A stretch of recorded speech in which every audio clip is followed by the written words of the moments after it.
Hello friends, I'm Serenity Dawn and this is the story.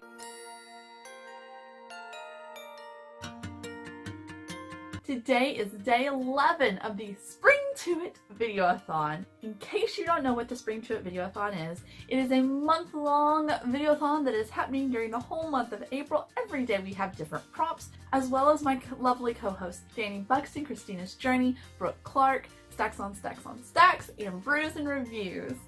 Make sure that you check them out because they are incredible people and channels and I highly recommend them. If you have any questions, be sure to ask. I'll be glad to answer them. Today's prompt for day 11 is books that I want to read that are not popular on Booktube. Books that aren't popular on Booktube that I want to read. Let me share some with you. The first book that I have to show you is A School for Unusual Girls by Kathleen Baldwin.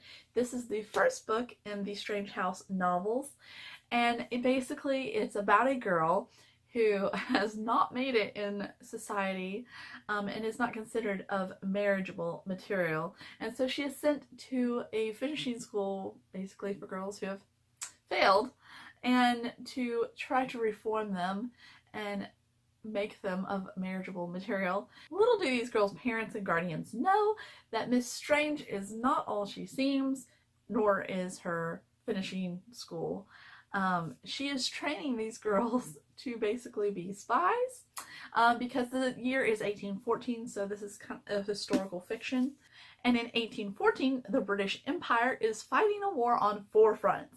So that is just like, oh, super exciting and interesting because she, like her parents, is unaware of Miss Strange's ulterior motives, and so she is planning to leave, escape, run away as quickly as she can because she has no intention of being a good little wife to somebody that, you know, she has no intention of marrying. It sounds like a really great premise. I love adventure subterfuge when things aren't quite what they seem, and there's also romance in here, so that sounds fun too. Anyway, it just sounds like a good book, and I've not heard anybody talk about it on Booktube at all. The next book that I have for you is another book that, again, I haven't heard on Booktube, and I'm a little surprised because it does have a pretty well-known author, and that book is Zeros. This novel is co-authored by 3 people: Scott Westerfield, Margot Lanigan, and Deborah Biancotti. This is a superhero book where the superheroes are a little bit more of an anti-hero.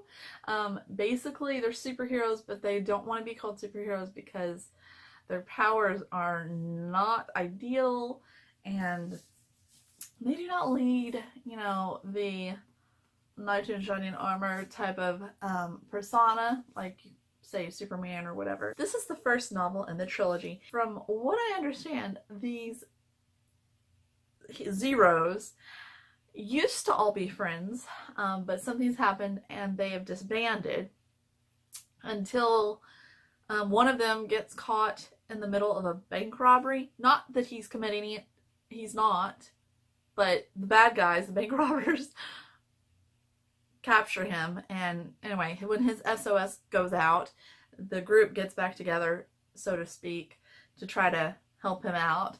Anyway, it sounds like a really great, intriguing read. It sounds like a lot of fun. I like superheroes. I have grown up being a Marvel and DC girl. I mean, bread and butter, you know, so this sounds like a lot of fun. But I haven't heard anybody talk about it, and I don't know why, because this sounds fantastic, especially with everybody going on and on about, oh, Renegades, a superhero book. I love superheroes. Like, why is nobody talking about this one? I don't understand. Anyway, nobody I know has read it, so I guess I'll have to read it and talk about it. The next book that I have to show you is Tiffany Girl by Deanne Gist. And what happens in this novel is that it is 1893, shortly before the World's Fair set Chicago on the world afire. And Louis Tiffany, heir to Tiffany Company, is basically, he's doing stained glass. He's breaking with tradition. And of course, he's supposed to be building this chapel of stained glass in 1893, and of course, a couple of months before the World's Fair, this is historical. I mean, it's historical fiction, but it's based on actual events. There was a glassworker strike, and so he's left high and dry just months before the exhibition opens. So he hires some unusual help. A group of young ladies and women from New York School for Applied Design. And in 1893, that was extremely unusual and just not done. So anyway, it was about one of these young ladies who is a student of the New York School for Applied Design, and her adventures and challenges because she had to move into a boarding house and is working, you know, if she's an independent woman and not, you know, living with her family, and she's working and going to school and so on and so forth. I mean, just all kinds of things that were highly unusual for her day and age. And anyway, it's a wonderful, it sounds like a wonderful read. It's not really a little read. It's pretty long. It's over 500 pages. But it sounded like a really great read, and I would love to read this one. I got this for my birthday last year, so I've had it almost a year, and I still haven't read it, which is really sad because this sounds like a great book. The next book that I have, I talked about on the 8th, and if you haven't seen that video yet, check it out because I go much more in depth about the Cinderella theorem by Christy Raven. This is another one of those books that sounds like a really interesting read and potential gem. I really want to read this. Again, this is one of those books that I don't know anybody who has read this. It's definitely not popular on Booktube. And again, if you'd like to know a little bit more about this book or the story, make sure you check out the card up above from the video of day 8. The next book that I have to show you is The Prince Warriors by Priscilla Schreier. I don't know really a whole lot about it. I'm kind of going into this one somewhat blind.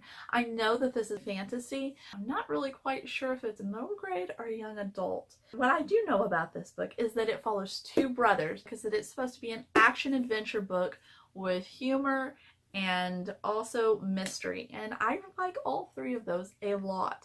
And the blurb on the back that I read, that was basically, you know, like half a page worth or so, it sounded super intriguing, and I really like the title too, in addition to how this book sounds like it'll be. And so I thought, I'm gonna check this out. It sounds like a great read, but it's not one that I've heard anybody talk about. So those are the books that I have to share with you today, of books that are not popular on Booktube that I want to read. I hope that you enjoyed it. Please let me know if you've heard of any of these books. I would love to know if any of these books have made it onto your radar or that you were interested in reading, or maybe if these books have now piqued your interest now that you've heard of them if you hadn't prior. If you're new here and enjoyed my video, hit the subscribe button and the little bell so that you'll get notifications of when I post new videos, which this month will be every day because I'm doing the Spring to It Videoathon. Woo! Please give this video a thumbs up if you enjoyed it. It's a nice little bit of encouragement that says, good job! As always, thank you so much for watching. Have a blessed day, and don't forget to enjoy this story. I'll see you tomorrow, friends. Bye!